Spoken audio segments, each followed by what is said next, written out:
السلام عليكم، ازيكم يا شباب؟ يا رب تكونوا بخير. اهلا بيكم طبعا في قناتي قناه كوره. لو انت اول مره تشوف القناه ما تنساش تشترك فيها. طيب في الفيديو دوت هتعرف ايه؟ هتعرف مواعيد مباريات الجوله رقم 25 في الدوري السعودي، وكمان ترتيب الدوري السعودي وترتيب الهدافين. فالثلاث حاجات دول ركز معايا كده ان شاء الله في اقل من دقيقتين تعرف مواعيد الجوله رقم 25 في الدوري السعودي. الجوله رقم 25 في الدوري السعودي هتتلعب على يومين اتنين، يوم الجمعه ويوم السبت. يوم الجمعه ده اللي هو الموافق 29/3 2024، يوم 29 في شهر 3 ويوم 30 في شهر 3، يعني الجمعة والسبت هيتم المباريات كلها بتاعت الجولة 25 هتتلعب يوم الجمعة والسبت. طيب يوم الجمعة هيتلعب كام مباراة؟ هيتلعب 5 مباريات. طب ايه هم الخمس مباريات دول؟ اول حاجة مباراة الاتحاد والفيحاء هتتلعب يوم الجمعة الساعة 9، والتعاون والحزم الساعة 9، والاخدود والرائد الساعة 9، والاتفاق والاهلي الساعة 9، والضمك والخليج الساعة 9. فانت كده عندك 5 مباريات كلهم هيتلعبوا الساعة 9. انا مستني طبعا توقعاتك لل5 مباريات دول اللي هيتلعبوا يوم الجمعه الساعه 9.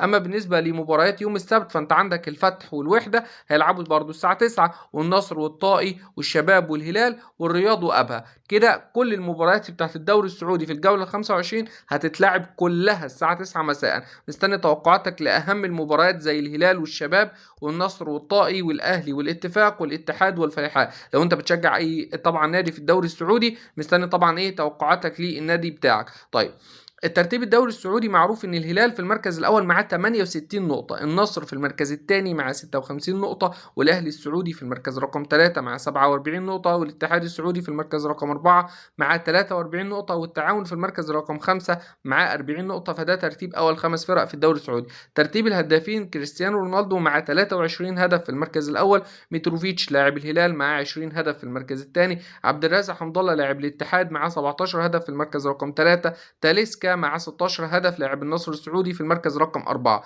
طبعا مستني توقعاتك لأهم الفرق. ولو انت أول مرة تشوف القناة ما تنساش طبعا تشترك في القناة وتفعل زر الجرس عشان يوصلك كل جديد. سلام.